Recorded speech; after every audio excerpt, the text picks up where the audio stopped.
Hola, esto es Radio Sefarad y estas son las noticias comentadas por Jorge. ¿Qué hay? ¿Qué tal, Alejandro? Vamos con los titulares de hoy.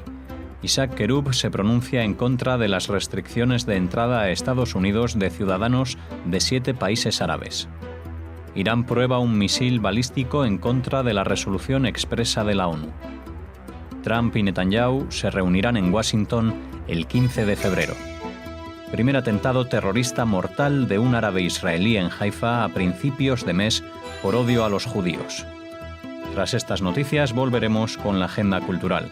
Ahora hablamos del presidente de la Federación de Comunidades Judías de España, Isaac Querub, que ha rechazado la decisión del presidente de Estados Unidos, Donald Trump, de restringir la entrada al país a ciudadanos procedentes de 7 países árabes. En sus palabras a los medios, antes de participar en el acto de Estado por el Día Oficial en memoria del Holocausto que se celebró el día 30 de enero en el Senado, dijo: «Los judíos nunca vamos a estar de acuerdo en vetos o en oposiciones por motivos raciales o de religión. Yo creo que ahí ha habido una mala interpretación. Entiendo que las medidas van en contra de aquellos que puedan tener un origen, una vinculación con el terrorismo, pero desde luego nosotros los judíos nunca compartiremos vetos por motivos raciales». Sobre el antisemitismo, Querub ha señalado que la situación es preocupante en Europa y ha precisado que aunque España no es un país antisemita, sí subyacen aún prejuicios antisemitas. Querub también ha insistido en la necesidad de enseñar a las generaciones más jóvenes contra el racismo, la xenofobia y el antisemitismo que solo llevan a violencia, destrucción y guerras, dijo. Por ello, ha pedido un pacto por la educación basado en la libertad, el respeto al prójimo y el derecho a la diferencia para que acontecimientos como el Holocausto u otros parecidos no ocurran más. Bueno, poco tengo que agregar o comentar a las palabras del presidente de la Federación de Comunidades Judías de España. Evidentemente no se puede hacer una discriminación por motivos raciales o de religión, como establece de alguna manera la filosofía del presidente Trump, es decir, a los musulmanes no les vamos a dejar entrar, o a la gente que son árabes no los vamos a dejar entrar, porque entonces estamos aludiendo a motivos raciales o de religión. Otra cosa, como señala y destaca, es que todo aquel que pueda ser sospechoso de tener vinculación con el terrorismo, pues sí, todos los países tienen el derecho a, retenerlos, investigarlos y ver qué es lo que se hace. Pero esta medida tan generalizada y sin distinciones es muy preocupante. También las declaraciones, nos sumamos a las declaraciones de lo que ha dicho sobre el antisemitismo en Europa y en España. Y, por supuesto, a lo del Pacto de la Educación, que pueden ustedes oírlo en las exactas palabras que pronunció ante los asistentes al acto, pocos minutos después de haber sembrado esta idea entre los medios que asistieron a cubrirlo este 30 de enero.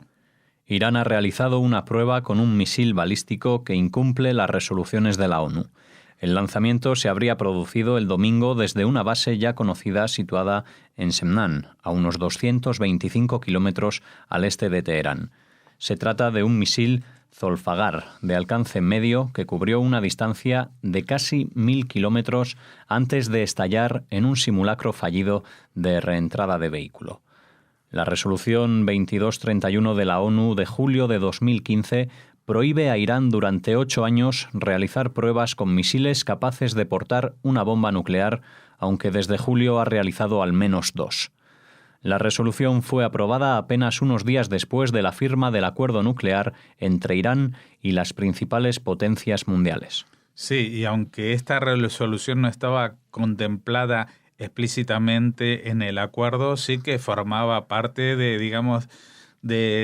las normas no publicadas de este acuerdo, o sea que el acuerdo iba a limitar las capacidades o frenar o ralentizar el desarrollo de armas nucleares, pero por otra parte esto iba a ir acompañado de una resolución en Naciones Unidas para prohibir el desarrollo y la realización de pruebas de misiles de largo alcance y con capacidad de cargar una bomba nuclear. Esto Irán lo ha violado flagrantemente, no solamente este domingo, porque uno dirá, no, esto es una respuesta a lo que ha dicho Trump de no dejar entrar gente a Irán. No, señores, hubo otro lanzamiento cuando todavía ni siquiera se sabía que Trump era el elegido.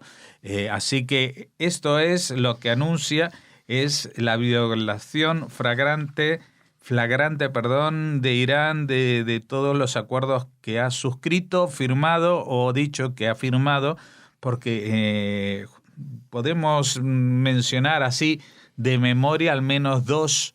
Uno es el acuerdo que ha firmado con las grandes potencias y que nadie se ha pronunciado de momento en contra de esto.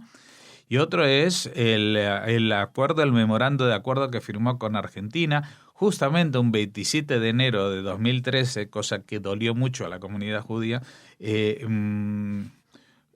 haciendo constar que ellos iban a ayudar en el esclarecimiento de la causa AMI, que se iban a prestar no sé qué. Bueno, eran todas mentiras. El régimen iraní es un régimen mentiroso y lo peor de todo es un régimen que financia, alienta e incita hacia el terrorismo internacional. El presidente estadounidense Donald Trump se reunirá el próximo 15 de febrero con el primer ministro Benjamin Netanyahu, quien quiere pedirle que renueve las sanciones a Irán y traslade la embajada estadounidense a Jerusalén.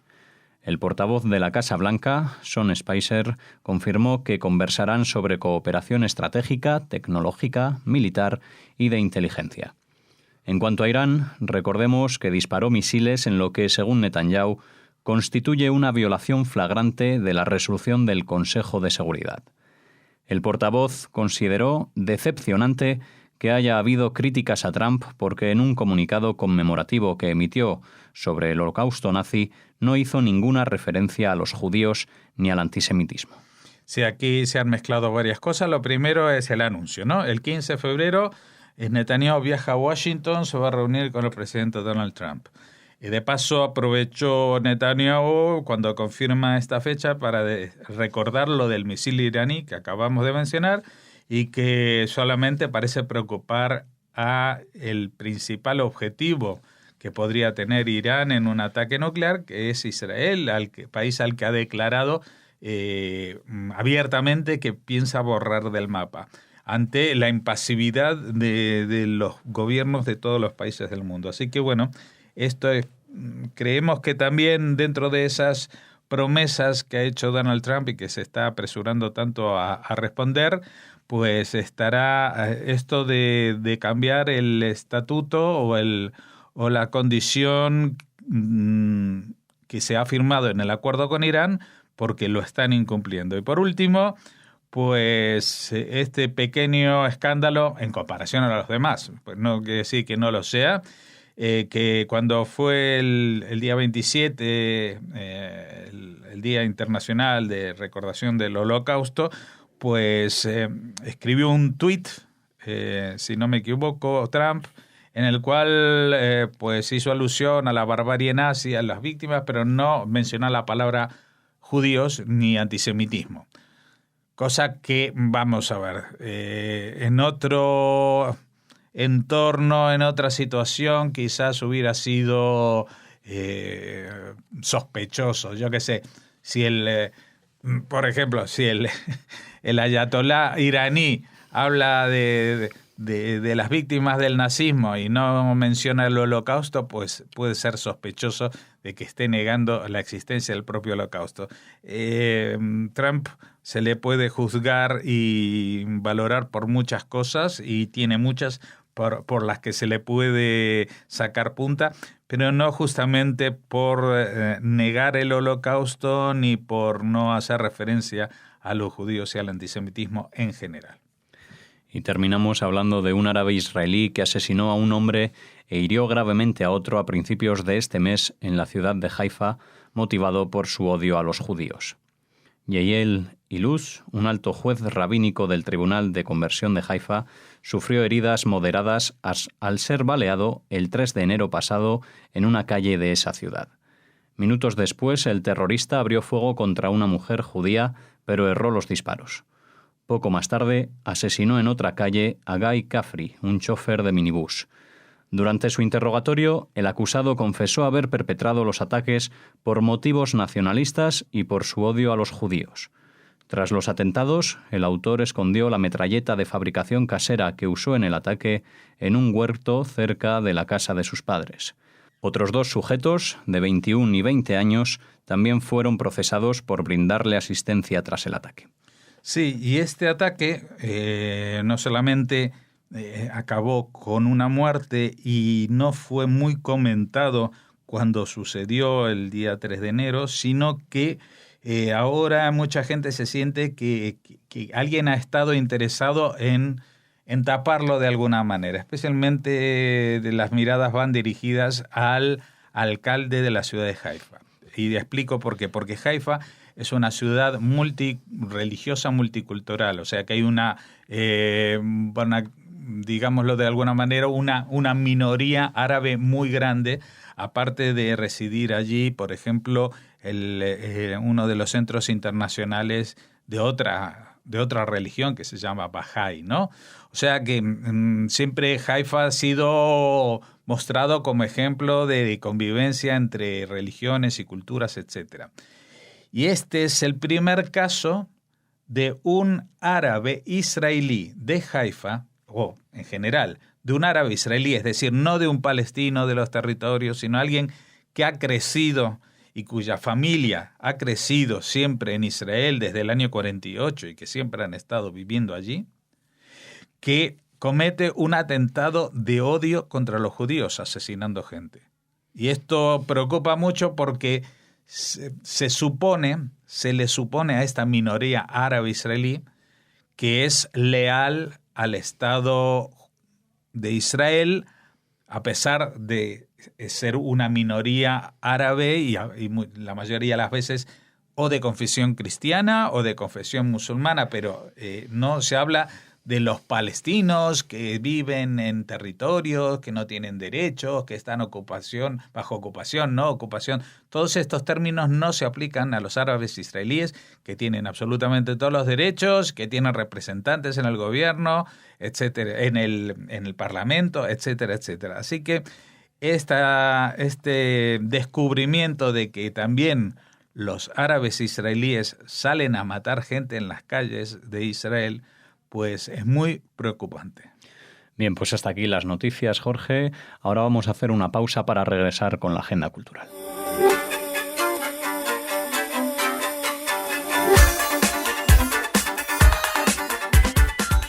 Bueno, y seguimos en ausencia de Raquel, que mañana se reincorporará, aunque solo sea gracias a algún artilugio tecnológico, pues ya le hemos dicho, bueno, ha tenido un pequeño traspié, nunca mejor dicho, porque es algo con el tobillo y que le impide estar aquí con nosotros, pero vamos con la agenda cultural, por favor, ¿qué nos vas a contar hoy? Bueno, mientras Raquel vuelve con nosotros, vamos a hablar hoy en la agenda de Brunhilde Pomsel, que en su día fue la secretaria del ministro nazi de propaganda Joseph Goebbels, que curiosamente falleció la semana pasada a los 106 años de edad en un asilo de ancianos donde residía en Múnich, justo coincidiendo con el Día Internacional de la Memoria de las Víctimas del Holocausto. Pomsel se afilió al partido nazi en el año 1933, el mismo año en el que subió al poder en Alemania, y en 1942 consiguió el traslado al despacho de Goebbels como una de sus 6 asistentes, porque no tenía solo una, tenía 6. Ejerció como secretaria, taquígrafa y mecanógrafa del ministro de propaganda, al que recordaba en un reciente documental como una persona con encanto e increíblemente vanidoso que cuidaba cada detalle de su apariencia. Pese a haber trabajado estrechamente con uno de los principales jerarcas nazis, Pomsel aseguraba en esa película que no tuvo constancia de los asesinatos masivos cometidos por el régimen.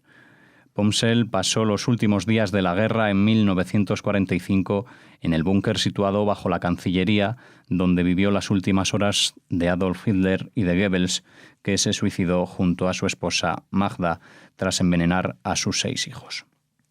Ella fue hecha prisionera por las tropas soviéticas y tras cumplir 5 años de cárcel, pues se reincorporó a la vida laboral en Alemania como secretaria. Bueno, 106 años y fue afiliada al partido nazi apenas subió al poder. Era la secretaria de Goebbels, luego estuvo en el búnker con Hitler y ella no sabía nada. Estos son los milagros de la vida de los nazis. Y esto es algo que a mí me revuelve el estómago porque ya uno puede mentir un poco, pero cuando uno miente tan descaradamente durante tanto tiempo, 106 años de mentiras, que se las ha llevado a donde sea y allí que se quede. Bueno, es como mentirse a sí mismo, podríamos decir. Vamos ahora con otro tema, vamos con teatro y nos dirigimos a la Sala Cuarta Pared de Madrid, que acoge del 1 al 12 de febrero la obra Último tren a Treblinka. Y como ya hemos comentado aquí en Radio Sefarad, los espectadores se ubican sobre las literas y los bancos que sirven de atrecho para la propia obra, haciendo sentir al público inmerso en la misma acción teatral. Último tren a Treblinka narra la fascinante historia de Janusz Korczak, doctor y pedagogo judío que regentaba un orfanato con 200 niños judíos en un gueto de Varsovia. Con la colaboración de su inseparable Stefania Wilczynska, formó en aquel orfanato una verdadera república infantil en el que existían leyes, reglamentos y hasta un código penal. Desde sus literas o en las mesas donde se reunían, el espectador podrá observar sus rutinas, su organización interna, sus miedos o sus alegrías. Asistirá también a uno de sus juicios y además será testigo del momento en el que reciben la más cruel de las noticias. La noticia de que deberán abandonar el orfanato y dirigirse al tren que los conducirá a las cámaras de gas construidas en el campo de concentración de Treblinka. La idea original y argumento de esta obra son de Ana Pimenta y Fernando Bernues, el texto de Pacho Tellería y la dirección corre a cargo de Mireia Gabilondo. Como ya hemos dicho, en la Sala Teatro Cuarta Pared, en Madrid, del miércoles 1 hasta el sábado 11, el pase a las 8:30 de la tarde, los domingos 4 y 12 será un poquito antes, a las 6 de la tarde. Sí, aunque de esta obra ya hemos hablado y hemos reiterado, pues ahora son las fechas en que va a estar en Madrid, en la Sala Cuarta Pared, Último tren a Treblinka. Si ustedes piensan salir estos días al teatro, se la recomendamos fervientemente. Pues pasando de esa recomendación teatral, vamos ahora a hablar del centenario del fallecimiento del doctor Zamenhof, el iniciador del Esperanto. Será un buen momento para repasar la vigencia de su pensamiento con José Antonio del Barrio, el presidente de la Federación Española de Esperanto, el próximo día 2 de febrero a las 7 de la tarde en la sede del Centro Sefarad Israel, ya saben, en la calle Mayor número 69, aquí en Madrid. Nacido en 1859 en la localidad de Białystok, ahora polaca y entonces perteneciente al Imperio ruso, en el seno de una familia judía, desde muy joven se preocupó por la convivencia entre comunidades, muchas veces separadas por lenguas, religiones o lealtades étnicas. Una de sus primeras iniciativas fue la propuesta de un idioma construido que pudiera servir de medio de comunicación por encima de esas barreras lingüísticas, étnicas y estatales y que a la vez pusiera a todos sus hablantes en un estado de igualdad y de respeto a las diferentes tradiciones. En el año 1887 publicó en Varsovia un folleto en el que proponía una tal lengua bajo el seudónimo de Doctor Esperanto, el doctor esperanzado, que pronto se convirtió en el nombre del idioma. Sí, pues un buen recuerdo para acabar estas noticias culturales, el del doctor Zamenhof.